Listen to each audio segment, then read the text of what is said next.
그리스어 통역관. 코난 도일 지음. 명탐정의 형.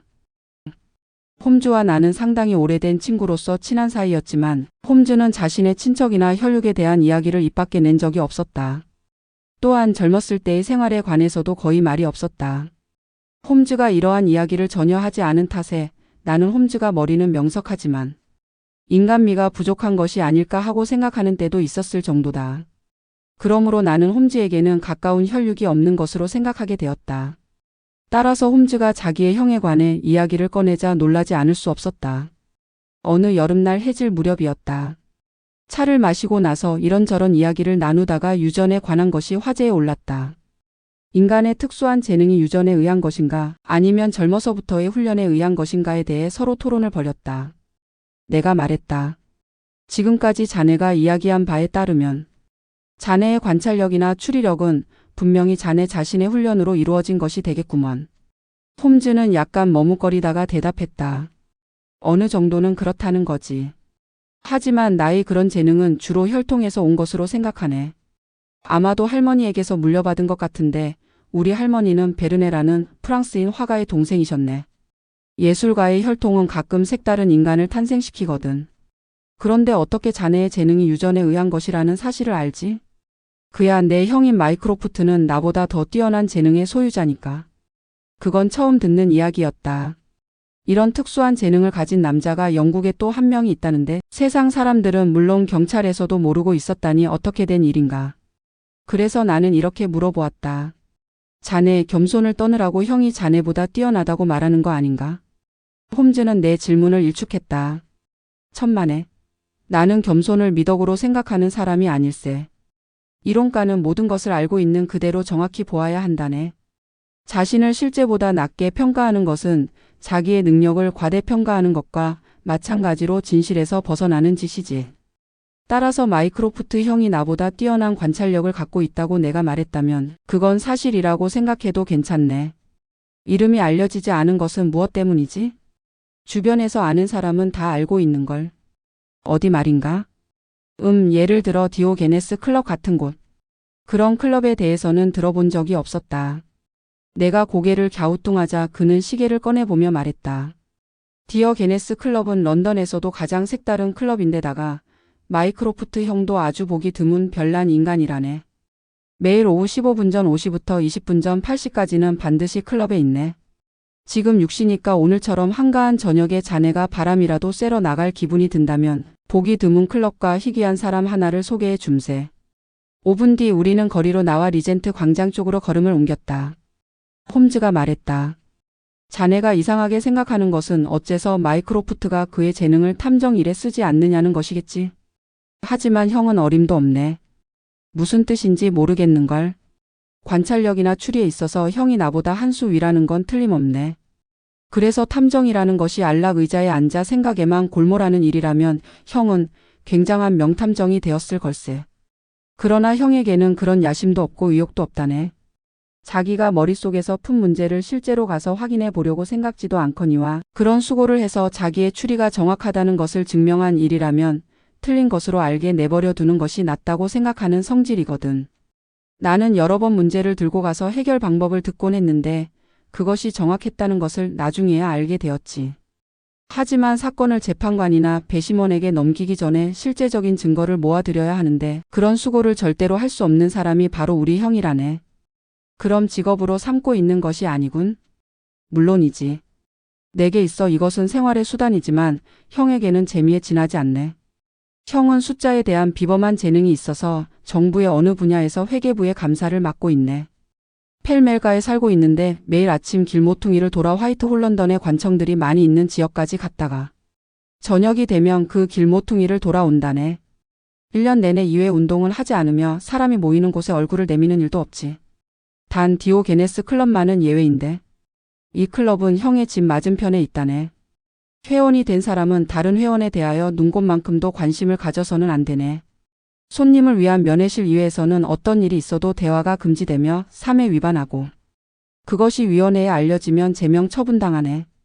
형은 창립회원인데 내가 드나들어 본 느낌으로는 상당히 마음이 가라앉는 장소라네.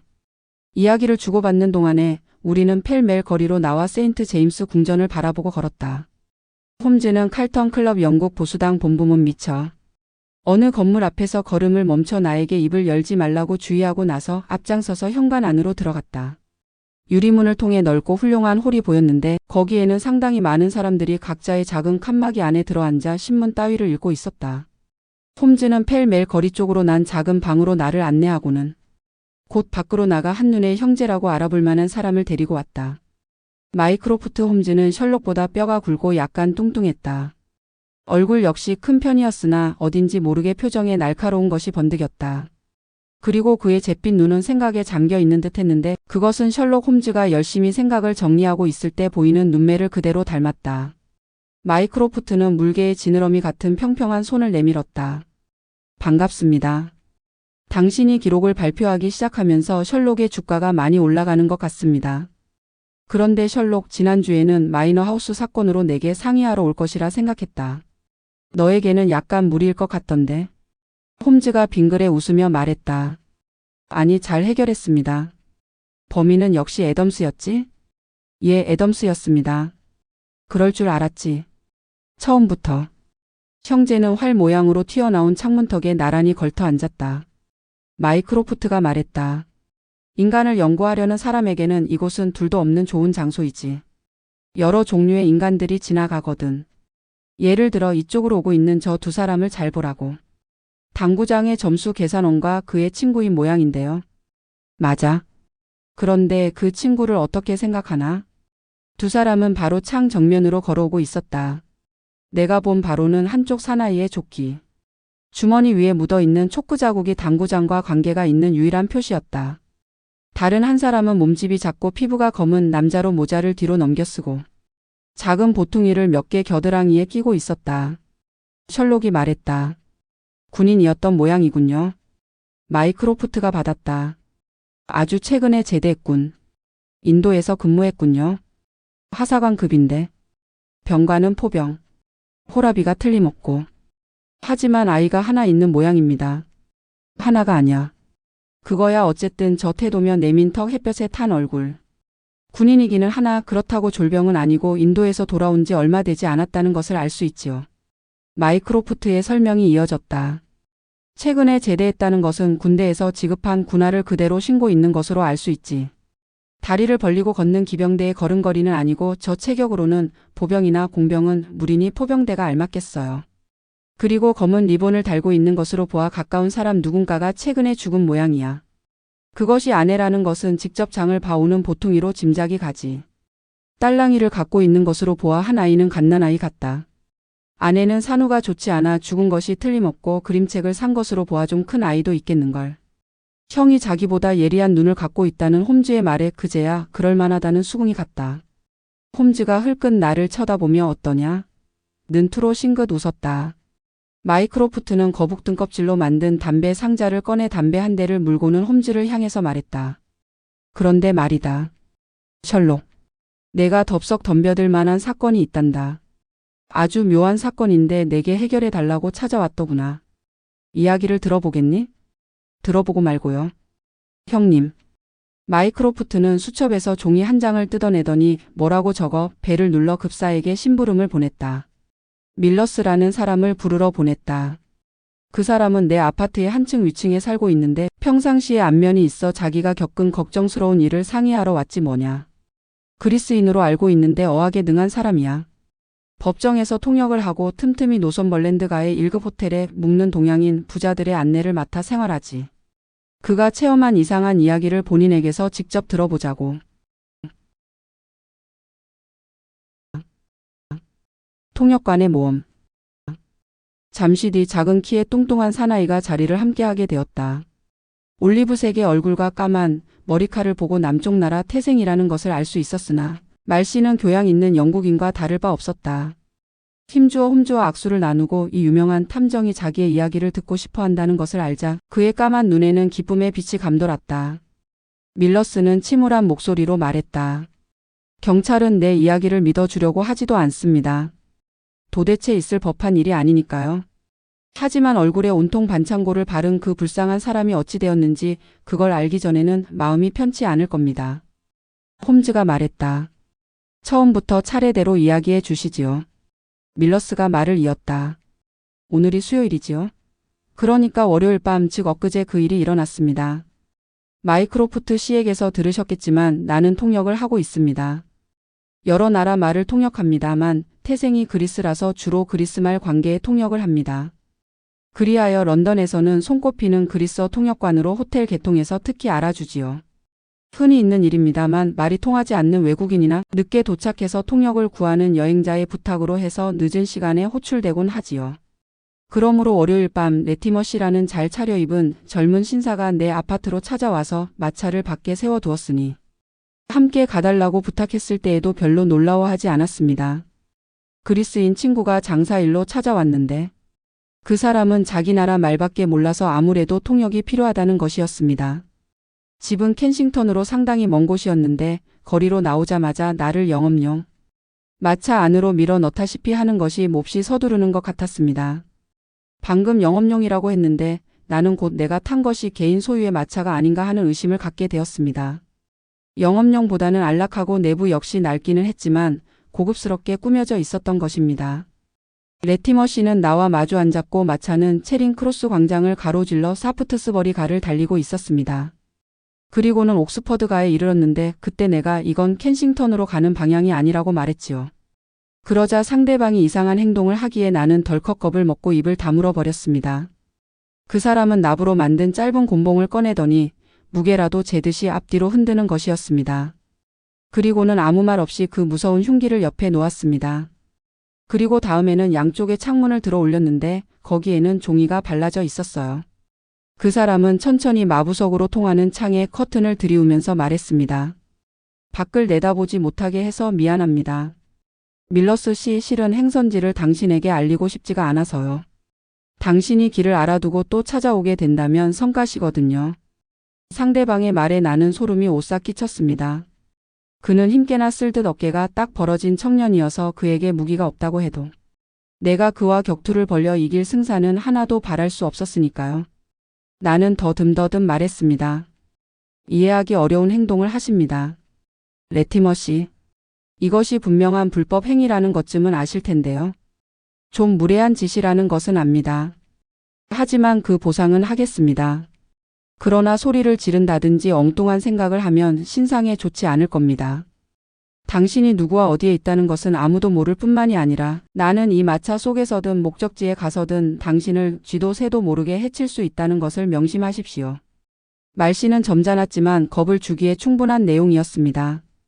도대체 무슨 까닭으로 보잘것없는 나를 유괴해 가는지 알 수가 없었지만 입을 다물고 앉아 있을 수밖에 도리가 없었지요. 저항해도 소용없다는 것은 확실했으니 무슨 일이 일어날 것인지 기다려볼 수밖에 없었던 것입니다. 어디로 가고 있는지 짐작도 못하면서 이 시간 가까이나 마차 속에서 흔들거렸습니다.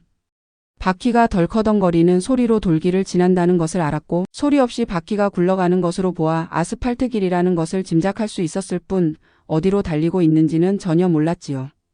펠멜가를 떠난 것이 7시 15분 조금 지나서였는데 마침내 마차가 멈추었을 때 내 시계는 10분 전 9시를 가리키고 있었습니다. 레티머가 커튼을 젖혔을 때 램프가 켜진 아치형의 문이 얼핏 보였습니다. 등을 떠밀려 마차에서 내리자 문이 스르르 열리고 양쪽에 잔디밭과 정원수가 서 있는 것이 보였지요. 그러나 손목을 붙잡힌 채 급히 집 안으로 끌려 들어가는 바람에 그곳이 주택지인지 교회의 한적한 곳인지도 분간할 수가 없었어요. 집 안에는 가스등이 켜져 있기는 했으나 희미해서 현관이 상당히 넓고 그림이 몇 점 걸려 있다는 것밖에는 아무것도 알 수가 없었습니다. 그 희미한 불빛 속에서 문을 연 것은 허리가 구부정하고 품위가 없는 중년의 남자였습니다. 나를 흘끗 쳐다보았을 때 번쩍하고 빛이 반사한 것은 그가 안경을 끼고 있었기 때문이었어요. 그 안경 쓴 남자가 나를 턱으로 가리키며 말하더군요. 이 사람이 밀러스 씨인가, 해럴드? 그렇습니다. 잘 해냈네. 밀러스 씨, 너무 언짢게 생각 마십시오. 당신 같은 분이 없어서는 안 되는 일이라서요. 협조만 해주시면 섭섭하게 대접하지는 않을 겁니다. 하지만 쓸데없는 짓을 했다가는 후회하게 될 겁니다. 빠르고도 신경질적인 말투였는데 이야기하며 입가에 웃음을 띠는 것이 아까보다 더 두려운 느낌을 주는 것이었습니다. 나는 용기를 내어 물었습니다. 날더러 뭘 어떻게 하라는 겁니까? 그리스의 신사가 와 계시는데 몇 가지 질문을 할 테니 통역을 해주면 됩니다. 단 시키지도 않은 말을 짓거렸다가는 이 세상에 태어난 것을 후회하게 되리라는 것을 잊지 마시오. 그는 그렇게 말하며 아주 잘 꾸며진 방으로 나를 데리고 들어갔습니다. 거기도 심지를 가늘게 한 램프 하나가 켜져 있을 뿐이더군요. 그러나 상당히 넓은 방으로 융단의 발꿈치가 파묻히는 것으로 보아 꽤 훌륭한 방이라는 것을 알 수 있었습니다. 비로드를 뗀 의자, 흰 대리석으로 만든 벽난로, 한 구석에는 일본의 옛 무사가 입었던 갑옷이 장식되어 있더군요.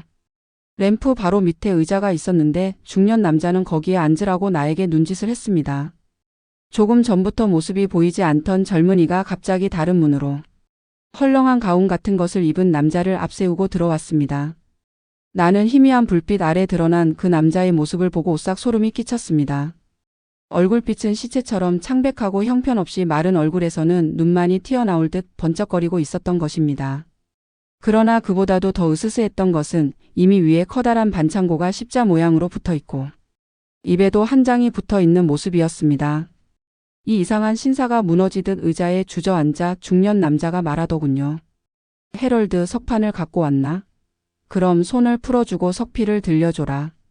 밀러스 씨, 당신이 질문을 하면 이 신사가 대답을 쓰게 됩니다. 우선 서류에 서명을 할 생각이 들었느냐고 물어봐 주시오. 내가 그렇게 그리스어로 물으니 그의 눈이 이글거리며 불이 튀는 것 같았습니다. 그리고 그리스어로 대답을 쓰더군요. 싫다. 나는 중년의 남자가 시키는 대로 다시 질문을 했지요. 어떤 조건으로도 싫은가? 내 눈앞에서 소피가 내가 알고 있는 그리스인 신부 앞에서 결혼하는 것을 보지 않는 한 싫다. 중년 남자는 그 잔인한 웃음을 입가에 띠며 다시 묻더군요. 그렇다면 내 목숨이 어떻게 된다는 걸 알 텐데. 난 어떻게 되어도 상관없다. 이런 문답을 하고 있는 동안 내게 좋은 생각이 떠올랐습니다. 질문을 할 때마다 다른 질문을 짧게 덧붙인 것이지요.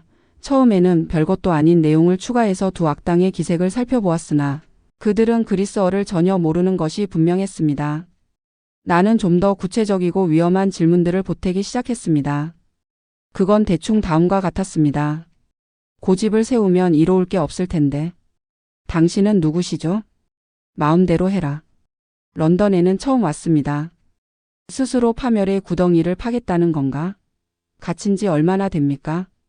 상관없다. 3주.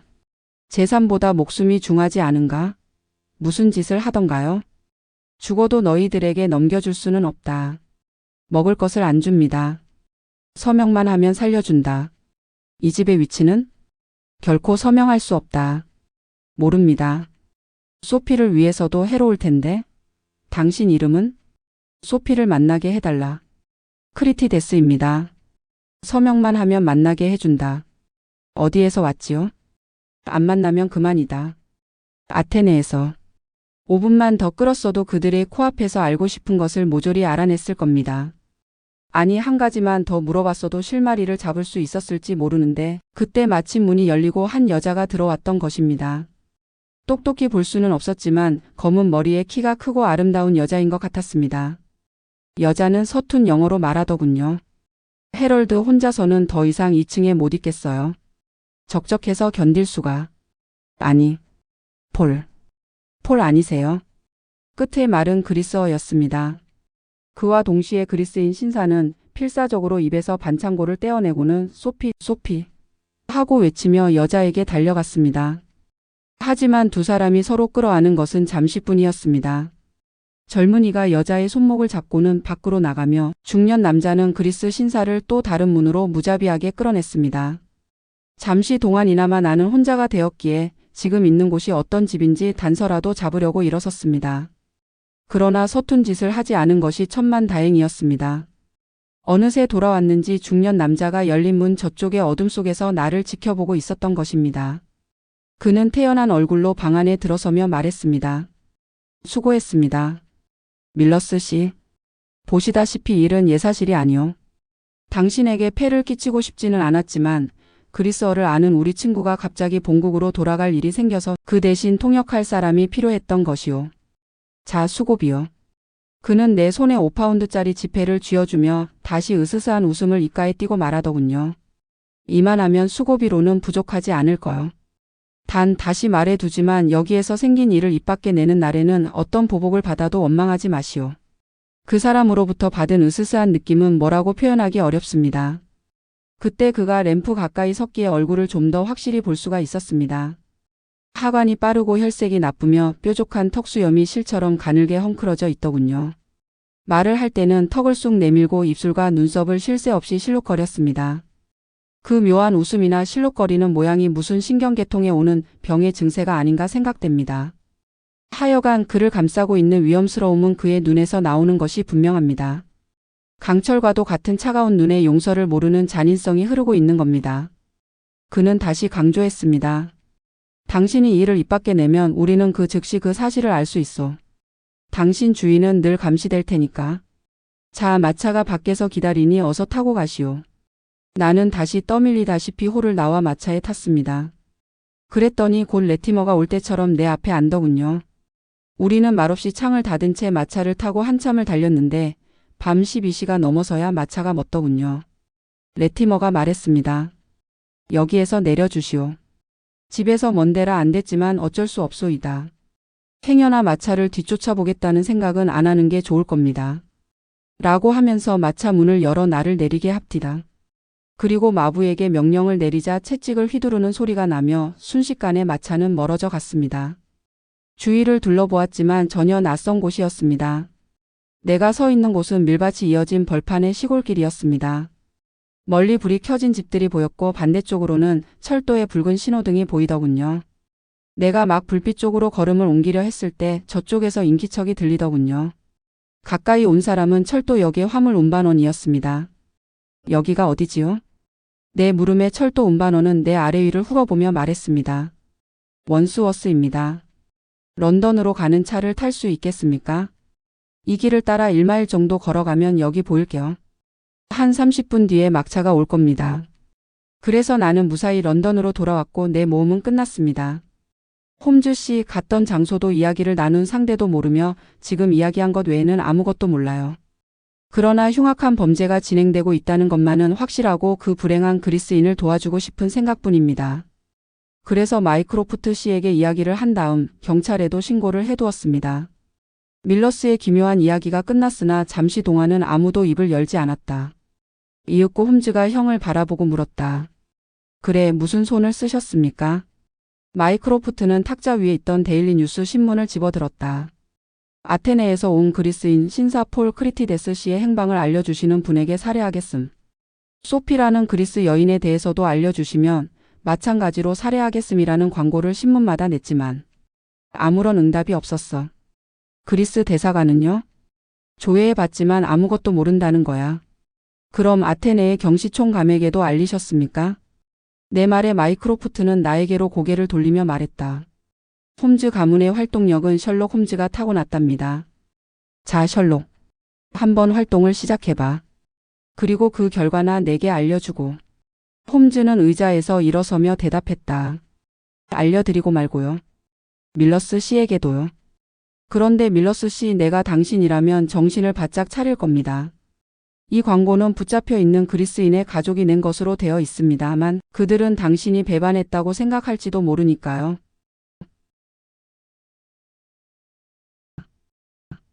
재산을 노리다. 함께 돌아오는 길에 홈즈는 우체국에 들러 몇 통인가 전보를 쳤다. 여보게 와트슨. 오늘 저녁의 산책은 결코 헛되지 않았지? 내가 손을 댄 기괴한 사건 중에는 이렇게 마이크로프트 형을 통해서 시작된 것이 적지 않다네. 지금 들고 온 문제도 한번 도전해 볼만하지 않나? 해결의 실마리라도 잡았나? 글쎄, 그 정도로 사실을 알았다면 나머지는 자연히 풀리게 마련이 아닐까? 자네도? 조금 전에 들은 여러 가지 사실에서 무엇인가 논리적인 추리를 해낼 수 있을 텐데. 막연하긴 하지만. 그래, 어떤 생각인가? 내 생각에 그 소피라는 아가씨는 해럴드 레티머라는 젊은 영국인에게 납치된 것 같네. 어디에서 납치되어 왔을까? 아마도 아테네겠지. 홈즈가 고개를 저었다. 그 젊은이는 그리스어를 한마디도 모르네. 반면에 그리스 아가씨는 영어를 좀 할 줄 알거든. 따라서 아가씨는 영국에 온 지 얼마쯤 되지만 젊은이는 그리스에 간 적이 없다는 얘기가 되네. 그렇겠군.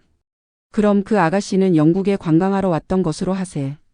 그것을 헤럴드가 접근 납치한 걸세. 그쪽이 사실에 가까운 것 같아. 그리고 붙잡혀 있는 그리스인 남자는 아가씨의 오빠가 틀림없는데 그는 누이 동생을 데려가기 위해서 왔을 것 같네. 그런데 오히려 악당들에게 붙잡히는 몸이 된 거지. 오빠는 동생의 재산을 관리하고 있는 모양인데 두 악당은 헤럴드와의 결혼은 빙자해서 그 재산을 가로채려는 것 같아. 그래서 서류에 강제로 서명시킬 생각인 것 같네. 하지만 오빠는 그것을 거절했어.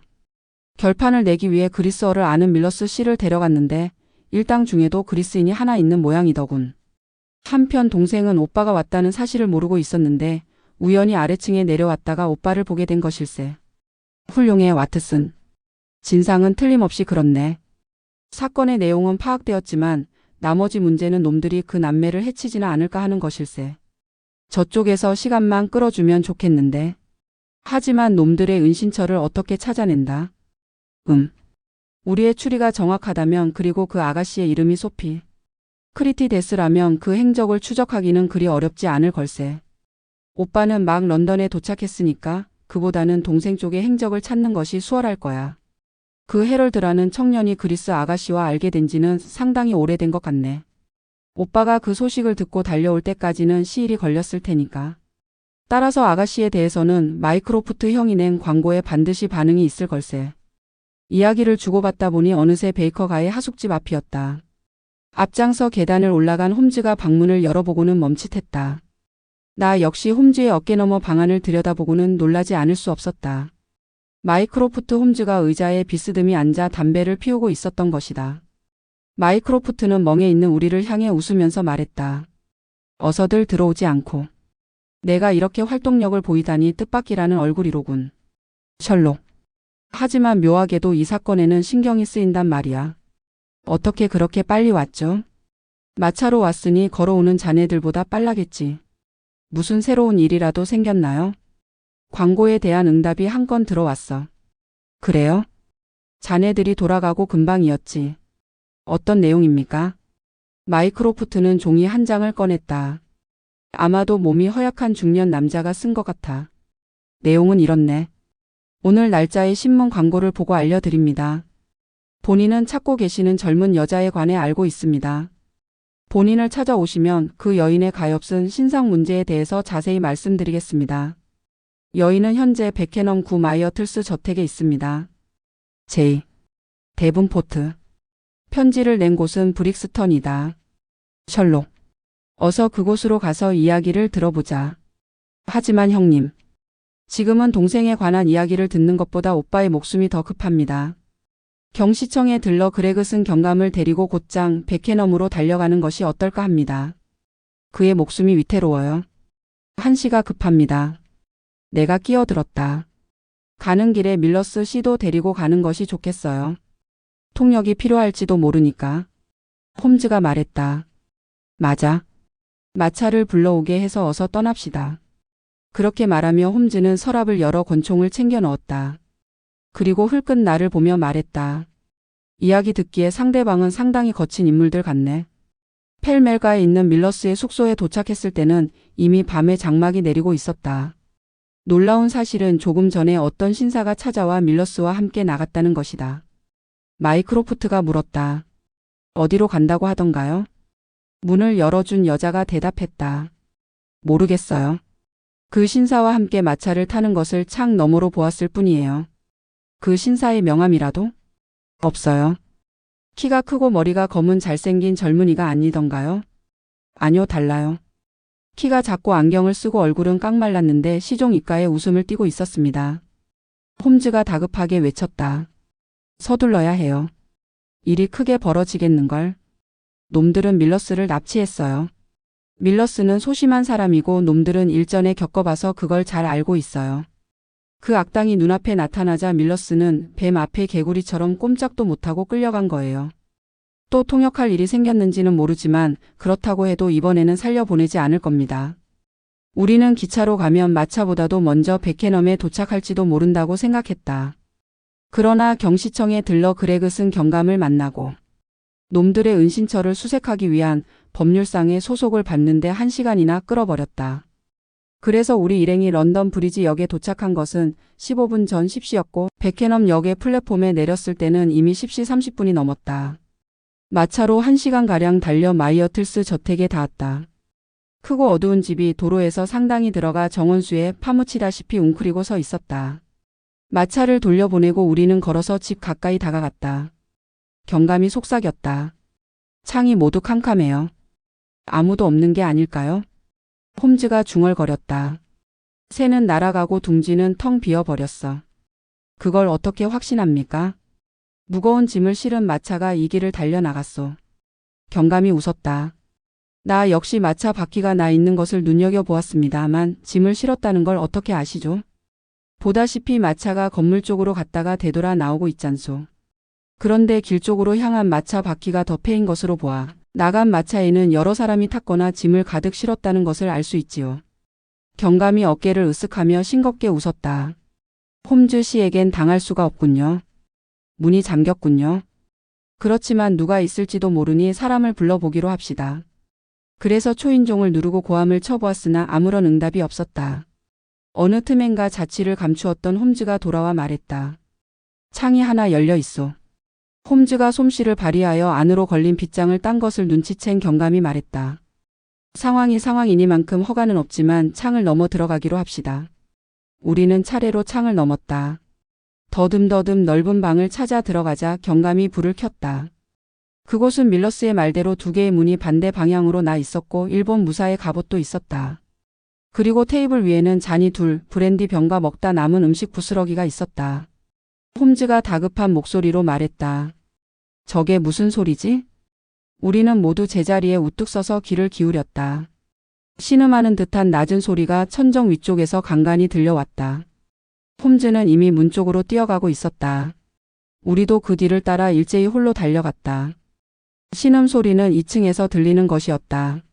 우리 모두는 계단을 뛰어 올라갔다. 뚱뚱한 편인 마이크로프트는 숨을 헐떡이며 뒤를 따랐다. 2층에는 3개의 문이 나란히 있었는데 낮은 신음소리는 가운데 문에서 새어나오고 있었다. 홈즈는 문을 열어젖히고 캄캄한 방 안으로 뛰어들었으나 곧 목을 감싸 쥐고 달려나왔다. 숯불이다. 문을 활짝 열어 환기를 시켜야 해. 안을 들여다보니 방 한가운데 놓인 노타로에서 파란 불꽃이 춤을 추듯 피어오르고 있었다.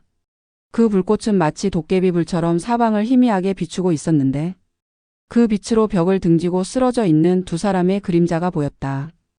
방 안에서는 독한 가스가 흘러나와 숨이 막히고 기침이 나왔다. 홈즈는 복도 끝에 창문을 열어 신선한 공기를 들이마시고는 방 안으로 달려들어가 창문을 부수고 화로를 아래로 내던졌다. 그리고 다시 복도로 달려나오더니 숨을 몰아쉬며 말했다. 좀 있어야 들어갈 수 있어. 초가 없을까?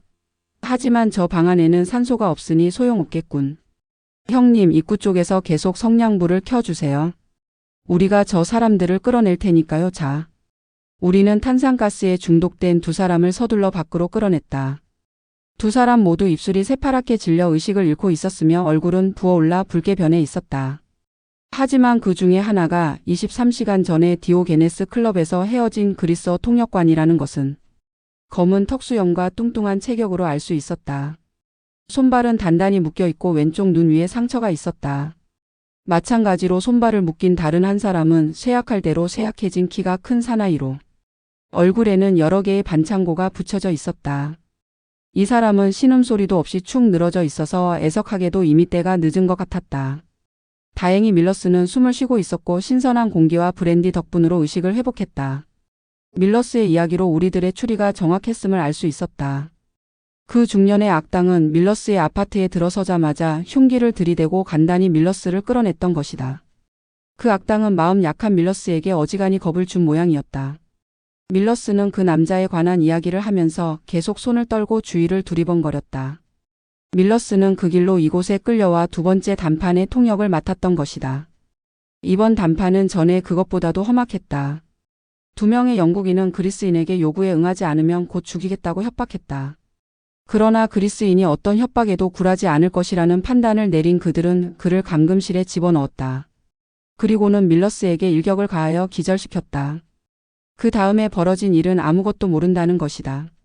이것이 그리스어 통역관이 관련된 사건인데 아직 설명이 부족한 점이 몇 가지 있다. 광고에 회답을 보내온 사람을 만나 알아본 결과 그 불쌍한 아가씨는 유복한 가문의 상속녀로 영국의 친구를 찾아왔다는 것이다. 그런데 그녀는 런던에 있는 동안 해럴드 레티머라는 젊은이와 친해져서 그에게 깊이 빠져들고 말았다. 그래서 이 일에 당황한 친구가 아테네의 오빠에게 연락을 했다는 것이다. 그녀의 오빠는 영국에 도착하자마자 레티머와 그의 패거리인 중년 남자 윌슨 캠프라는 악당의 포로가 되었다. 두 악당은 아가씨의 오빠를 감금해 놓고 먹을 것도 주지 않았으며 어떻게든 동생의 재산 관리권을 레티머에게 양도하는 서류에 서명시키려고 했다. 그런 설득을 하는 동안 아가씨에게는 이 일을 비밀에 붙였다. 그리고 소리를 지르지 못하도록 반창고를 붙여 입을 봉했고 혹시 동생이 먼 발치에서 보더라도 모르게끔 이마와 콧잔 등에 십자 모양으로 반창고를 붙여 놓았던 것이다. 그러나 밀러스가 처음 통역을 하러 끌려갔을 때 뜻밖의 방 안에 들어온 그리스 아가씨는 그것이 오빠라는 것을 한눈에 알았다. 하지만 불쌍하게도 아가씨 역시 포로의 몸이었다. 집에는 마부 역할을 한 남자와 그의 아내 외에는 아무도 없었는데 그들 역시 한패였으므로 아가씨가 아무리 발버둥쳐도 소용이 없었던 것이다. 악당들은 아가씨에게까지 비밀이 탄로난 데다가 그리스인에게서 서명을 받아내기란 틀린 것으로 알고 아가씨를 데리고 이 집에서 마이너스 그건 새낸 집이었다. 불과 두어 시간 전에 달아난 것이다. 그리고 더 이상 쓸모가 없어진 두 남자는 죽이려고 했던 것이다. 한 달이 지났다. 헝가리의 수도 부다페스트에서 생각지도 않은 신문 기사에 스크랩이 배달되었다. 기사의 내용은 여자 한 사람과 동행하여 여행하던 영국인 두 사람이 참혹한 죽임을 당했다는 것이었다. 둘 다 여러 군데 칼에 찔려 죽었는데 헝가리 경찰에서는 여자 때문에 두 남자가 다투다가 서로 찔렀다고 보고 있었다. 하지만 홈즈는 그렇게 보지 않는 것 같았다. 지금이라도 그 그리스 아가씨를 찾아내기만 한다면 그녀가 자기를 기만하고 오빠를 죽인 악당들에게 어떻게 복수했는가 하는 이야기를 들을 수 있다고 믿고 있는 눈치였다.